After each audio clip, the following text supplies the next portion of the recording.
అందరికీ నమస్కారం. మొహమ్మద్ ఘజనీ భారతదేశంపై చేసిన దండయాత్రల గురించి వీలైనంత షార్ట్కట్గా, అంటే ఏ సంవత్సరాల్లో ఏ రాజ్యాలపై దండయాత్ర చేశాడు, అప్పుడు అక్కడ ఉన్న రాజులు ఎవరు అనేసి ఆ ఇన్ఫర్మేషన్ మాత్రమే మీకు ఈరోజు ఈ వీడియోలో అందిస్తాను. ఘజనీ మొహమ్మద్ భారతదేశంపైకి 12 సార్లు వచ్చాడు, 17 దండయాత్రలు చేశాడు అనేసి అతని పర్సనల్ చరిత్రకారుడు రాసున్నారు. మొహమ్మద్ ఘజనీ తన ముఖ్య ఉద్దేశాలు, ముఖ్య లక్షణాలు 2. భారతదేశంలో విగ్రహారాధనను నిర్మూలించి ఇస్లాం మతాన్ని వ్యాప్తి చేయడం, అందుకు ఒప్పుకున్న హిందువులను నయానో భయానో ముస్లింలుగా మార్చడం, అలా మారని వాళ్లను చంపడం, భారత్లోని అపార సంపదను కొల్లగొట్టడం. ఇది మొహమ్మద్ ఘజనీ చేసిన దండయాత్రల అన్నిటినీ కూడా అతని ఆస్థాన చరిత్రకారుడు వుద్బి రికార్డు చేశాడు. ఇతడు భారతదేశంపై పవిత్ర యుద్ధం అంటే జిహాద్ చేసి విగ్రహారాధనను నాశనం చేశాడు. కోటలు, ఆ పట్టణాలను నాశనం చేసి అక్కడ ఉన్న అపార ధనాన్ని దోచుకున్నాడు అని వుద్బిలో పేర్కొన్నాడు. 17 సార్లు దండయాత్రలు చేసినట్టు సర్ హెన్రీ ఇలియన్స్ రాశాడు. భారతదేశంలో తన శక్తిని అంతటినీ కూడా విధ్వంసక చర్యలకే వినియోగించాడు. ఆ సంపదను ఘజనీ నగరాన్ని అభివృద్ధి చేశాడు అక్కడికి తీసుకెళ్ళి. ఆ ఘజనీ నగరం ప్రజెంట్ ఎలా ఉందో మీకు వీడియో చివరిలో నేను యాడ్ చేస్తాను, తప్పకుండా చూడండి. ఎందుకంటే ఇన్నిసార్లు భారతదేశంపై దండయాత్రలు చేసి వీలైనంత సంపదను దోచుకొని వెళ్ళాడు కాబట్టి. ఓకే, 1000 సంవత్సరం కామన్ ఎరా 1000వ సంవత్సరంలో ఖైబర్ కనుమల్లోని కొన్ని కోటలు, పట్టణాలను ఆక్రమించాడు. ఆ తరువాత 1001లో భారత్లోకి ప్రవేశించి పెషావర్ పాలకుడైన జయపాలుని ఓడించి బందీగా చేసుకున్నాడు.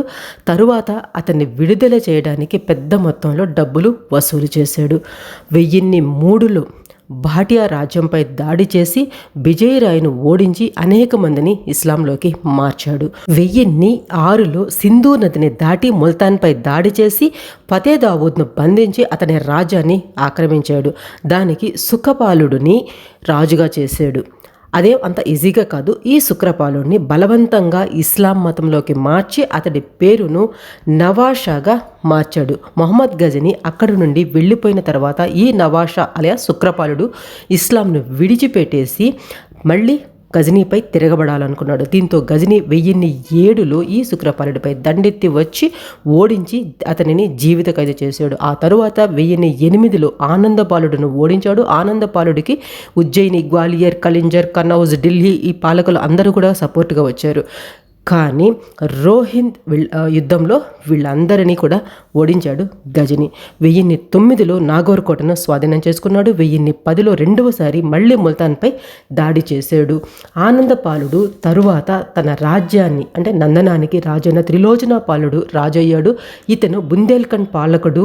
ఇతను చండేల వంశానికి చెందిన విద్యాధరుడితో కలిసి ఘజనీపై దండయాత్ర చేశాడు. కానీ 1014లో ఘజనీ ఈ త్రిలోచనాపాలుడిని కూడా ఓడించాడు, నందనాన్ని ఆక్రమించుకున్నాడు.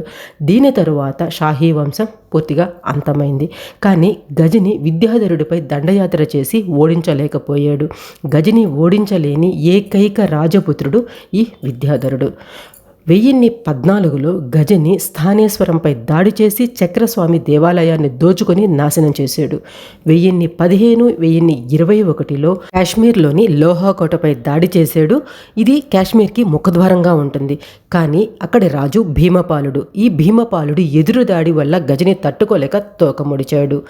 1018లో కృష్ణుడి జన్మస్థలంగా పిలిచే మధుర నగరాన్ని ధ్వంసం చేసి అక్కడ ఉన్న అపార సంపదను దోచుకున్నాడు. ఆ తర్వాత మధుర నుండి కనౌజ్ వెళ్ళి రాజపాలుడిని ఓడించి ఆ రాజ్యాన్ని నాశనం చేసి అక్కడ ఉన్న సంపదను దోచుకొని వెళ్ళాడు.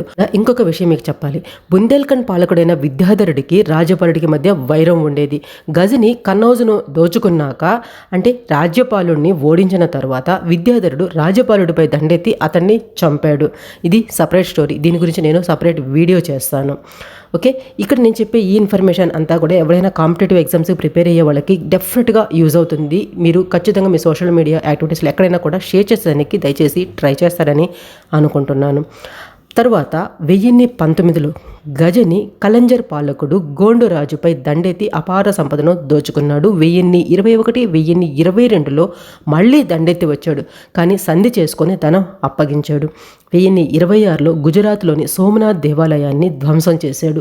ఇక్కడ పాలకుడైన సోలంకి వంశానికి చెందిన భీమదేవుణ్ణి ఓడించి ఆ దేవాలయాన్ని ధ్వంసం చేసి సంపదను దోచుకున్నాడు. ఈ దేవాలయాన్ని అదేవిధంగా మిగిలిన చాలా దేవాలయాన్ని ధ్వంసం చేసినప్పుడు అక్కడ ఉన్న శిల్ప సంపదను అంతటినీ కూడా దోచుకొని గజనీకి తీసుకెళ్లి అక్కడ తన సింహాసనంకి ఎక్కే దగ్గర దిగే దగ్గర మెట్లులాగా ఏర్పాటు చేసుకొని, అంటే ఈ శిల్పాలతో మెట్లు తయారు చేసుకొని కొన్ని శాలిగ్రామాలను కూడా ఇక్కడ నుండి తీసుకెళ్లి ఆ మెట్ల మార్గంలో ఏర్పాటు చేసుకొని డైలీ వాటిని ఎక్కేటప్పుడు దిగేటప్పుడు తొక్కేలాగా ఏర్పాటు చేసుకున్నాడు అనేది కూడా చరిత్ర. దాని గురించి కూడా నేను సపరేట్ వీడియో చేస్తాను.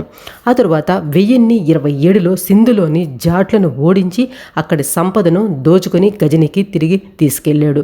1030లో గజనీ మహమ్మద్ మరణించాడు. ఇన్ని చేసి ఇక్కడ నుండి అంత సంపదను దోచుకుని వెళ్ళి ఆఫ్ఘనిస్తాన్లోని గజనీ నగరాన్ని నిర్మించాడు కదా. మరి ఆ నగరం ఇప్పుడు ఎలా ఉందో మీరు చూసేయండి. మీకేమనిపించిందో ఈ వీడియో గురించి ఖచ్చితంగా కామెంట్స్లో రాయండి. నేను ఎక్కడైనా ఏదైనా చిన్న పాయింట్స్ మిస్ అయ్యి ఉంటే దయచేసి క్షమించండి.